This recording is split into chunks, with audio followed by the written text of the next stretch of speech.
So one more beautiful colour combination అండి. Dark pink colour కి orange colour border in premium quality raw mango వస్తుంది fabric అయితే అసలుకి. So pure raw mango fabric మనకి ఎట్లయితే ఉంటుందో సేమ్ ఫ్యాబ్రిక్ లో వస్తుందండి. కాంబినేషన్ కూడా చూడండి ఎంత బాగుందో, pink with orange colour combination in complete golden colour zari. Rich పళ్ళు వస్తుంది మనకి, గోల్డెన్ కలర్ జెరీలోని పళ్ళు కూడా చాలా బాగుంటుంది. అండ్ మొత్తం కూడా వీవింగే ఉంటుందండి. శారీ అయితే లైట్ వెయిట్ అని ఏం చెప్పను, కొంచెం వెయిట్ ఉంటుంది, not too much weight, just చాలా కొంచెం వెయిట్ అయితే అనిపిస్తుంది. టూ సైడ్స్ కూడా వీవింగ్ బార్డర్ కానీ కాంబినేషన్ కానీ ఫ్యాబ్రిక్ కానీ చాలా బాగుంటుంది. అండ్ బ్లౌజ్ కూడా కాంట్రాస్ట్ బ్లౌజ్ వచ్చేస్తుంది బార్డర్ కలర్లో విత్ సెల్ఫ్ చెక్స్ అండ్ హ్యాండ్స్కి వచ్చేసి small border. So this the complete look of the sari and grabs.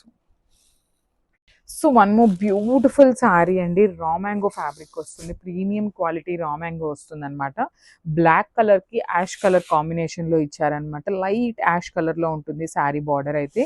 అసలు శారీ చూడండి ఎంత బాగుందో, అసలు పట్టు చీరకి ఏ మాత్రం తగ్గదండి, అంత బాగుంటుంది ఈ శారీ అయితే. సో క్రాస్ లైన్స్ ప్యాటర్న్లో మనకి లెహేరియా ప్యాటర్న్లో చిన్న చిన్న గోల్డెన్ కలర్ జెరీ బూటీస్ వచ్చినాయి. బార్డర్ కూడా చాలా బాగుందండి, very grand looking borders on the both sides. So shoulder side వచ్చేసి మీడియం సైజ్ ఉంటుంది, కింద బార్డర్ వచ్చేసి 1 ఇంచ్ బిగ్ బార్డర్ వస్తుంది అనమాట. పళ్ళు కూడా లైట్ యాష్ కలర్లోనే పళ్ళు in complete golden colour zari. Blouse వచ్చేసి చెక్స్ ఇచ్చేసారండి, సెల్ఫ్ కలర్లోనే చెక్స్ విత్ హ్యాండ్స్కి బార్డర్ తీసుకొని హైలైట్ చేశారు. So this the complete look of the sari and grasp.